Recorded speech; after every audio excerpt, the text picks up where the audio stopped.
Bonjour à tous, c'est Thibaut Cordier et aujourd'hui on part sur une revue d'actualité cinéma-série. On va parler de la suite de Hérétique, le film qui est sorti cette semaine au cinéma et j'ai fait ma critique que vous pouvez aller voir sur ma chaîne. Le film fonctionne très bien dans les salles de fuir et du coup pourrait avoir une suite. En tout cas, les réalisateurs ont des idées en tête et on va voir ça dans un tout petit instant. Et puis on va aussi parler des créateurs de Desperate Housewives qui parlent d'un spin-off qui se passerait dans les années 90, en 1996.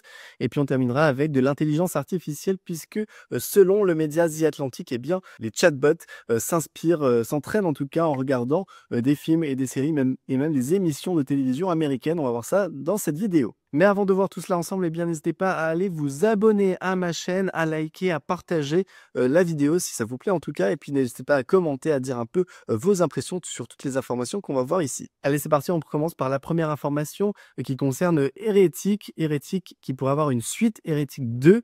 En tout cas, c'est les réalisateurs qui font part de leurs idées. C'est sur le média Première, donc qui est consacré à l'actualité du cinéma. Les réalisateurs font part de leurs idées pour prolonger l'histoire et son concept. Après son excellent lancement aux États-Unis le week-end dernier, le film d'horreur Hérétique arrive en France ce mercredi, donc il est arrivé ce mercredi, très favorablement accueilli par la presse. La production A24 pourrait bien revenir pour une suite. Alors à quand un Hérétique 2? Eh bien, les réalisateurs Scott Beck et Brian Woods confirment dans Variety avoir discuté d'idées d'un nouveau film, une forme de suite spirituelle à Hérétique 2, comme une exploration de la religion et des sectes. Alors, c'est eux qui parlent. Il y a certaines choses que nous avons en vue et dont nous avons parlé et qui ressemblent à des suites spirituelles. Ce serait un film explorant la religion, les sectes ou autres sujets brûlants que nous voulons voir à l'écran et qui vont dans des endroits inconfortables. Et oui, puisque si vous avez vu Hérétique, ou si vous l'avez pas vu, en tout cas, je vous le dis, n'hésitez pas à aller voir ma critique. C'est un film qui parle beaucoup de religion et qui parle de l'origine des religions, de qu'est-ce que la religion, pourquoi est-ce qu'il faut croire à ces religions, et puis sur la croyance, en fait, de base. Et sans vous spoiler le dénouement du film. Et donc voilà, donc il y aurait des suites, alors pas forcément directes, ce serait pas Hérétique 2, du coup des suites spirituelles, comme ils disent les réalisateurs, donc des films qui seraient dans la même vibe, de questionnement des religions, d'interrogation et voire de remise en question complète des religions. Donc ça pourrait être hyper intéressant. Dites-moi en commentaire si vous avez vu d'ailleurs le premier film, ce que vous en avez pensé. Et la deuxième information de cette vidéo, ça concerne Desperate Housewives. Vous savez, c'était la série phénomène des années 2000, avec notamment Eva Longoria, qu'on a découvert dans cette série. Et du coup, le créateur de la série suggère un spin-off qui se déroulerait dans les années 90, en 1996. Il dit même, j'ai quelques idées. Alors, c'est dans le The Hollywood Reporter que j'ai vu ça. Donc, Marc Cherry a déclaré qu'environ 70 000 personnes lui ont demandé déjà de faire un spin-off de la série. Alors, il dit qu'il a plus qu'assez d'idées pour un spin-off de cette série bien aimée et qu'il a quelques idées sur la façon d'y parvenir. J'aurais probablement voulu concrétiser cette idée dans une décennie antérieure, a déclaré Cherry, qui estime avoir reçu environ 60 000 personnes lui demandant donc de faire un reboot de la série. Parce que le personnage qui me manque le plus dans cette série, c'est Wisteria Lane, c'est ce qu'il raconte. C'était le terrain de jeu le plus amusant que quiconque ait jamais eu dans l'histoire de la télévision parce que nous possédions toute la rue. On rappelle que la série a duré 8 saisons entre 2004 et 2012, qu'il a remporté plusieurs Emmy Awards. Dites-moi aussi pareil ce que vous en pensez. Est-ce que c'est une bonne idée de retourner à Wisteria Lane? Est-ce que c'est une bonne idée d'y aller dans les années 90? Est-ce que le fait d'y aller dans les années 90, c'est pas aussi se permettre des choses qu'on ne peut plus se permettre aujourd'hui dans des interactions, dans des façons de parler aux femmes peut-être, pour que justement ça puisse créer des conflits?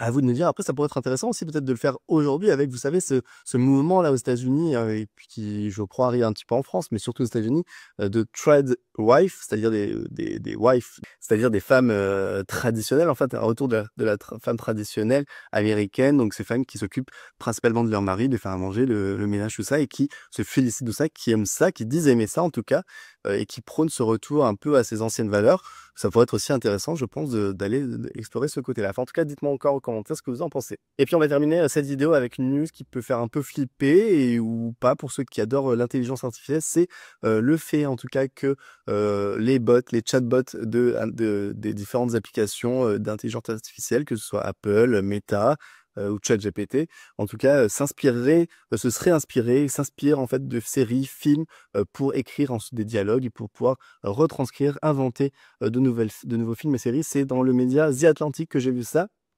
Alors, je cite le journaliste qui dit ça: «Je peux désormais dire avec une confiance absolue que de nombreux systèmes d'IA ont été formés sur le travail de scénaristes de télévision et de cinéma, pas seulement sur Le Parrain et Alf, mais sur plus de 53 000 autres films et 85 000 autres épisodes télévisés.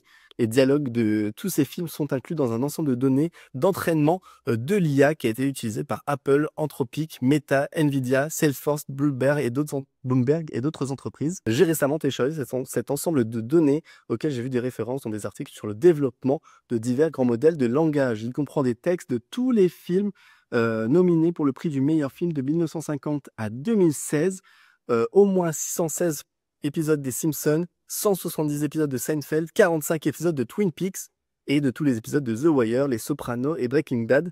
Il comprend même des dialogues en direct préécrits provenant de retransmissions des Golden Globes et des Oscars. Si un chatbot peut imiter un gangster de série policière ou un extraterrestre de sitcom, ou plus important encore, s'il peut reconstituer des émissions entières sans avoir besoin d'une salle entière de scénaristes, des données comme celle-ci sont en partie la raison.